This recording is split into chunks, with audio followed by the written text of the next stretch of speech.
کثیر بن قیس رضی اللہ تعالیٰ عنہ کہتے ہیں کہ میں حضرت ابو الدرداء رضی اللہ تعالیٰ عنہ کے پاس دمشق کی مسجد میں بیٹھا ہوا تھا کہ ایک شخص ان کی خدمت میں آئے اور کہا، میں صحراؤں کی تپتی دھوپ کا سفر کر کے یہاں مدینہ منورہ میں صرف ایک حدیث کی وجہ سے آیا ہوں۔ میں نے سنا ہے کہ وہ آپ نے حضور اقدس صلی اللہ علیہ وآلہ وسلم سے سنی ہے۔ ابو الدرداء رضی اللہ تعالیٰ عنہ نے پوچھا، کوئی اور تجارتی کام نہیں تھا؟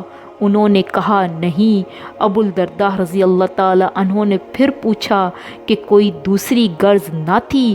کہا نہیں، صرف حدیث ہی معلوم کرنے آیا ہوں۔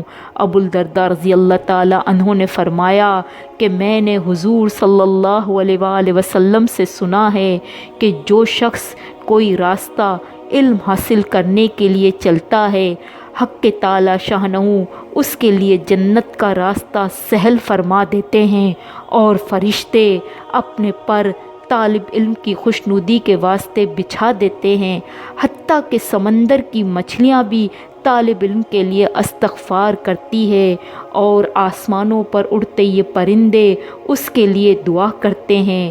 اور عالم کی فضیلت عابد پر ایسی ہے جیسا کہ چاند کی فضیلت تمام ستاروں پر ہے۔ جو شخص علم کو حاصل کرتا ہے وہ دنیا اور آخرت کی دولت کو حاصل کرتا ہے۔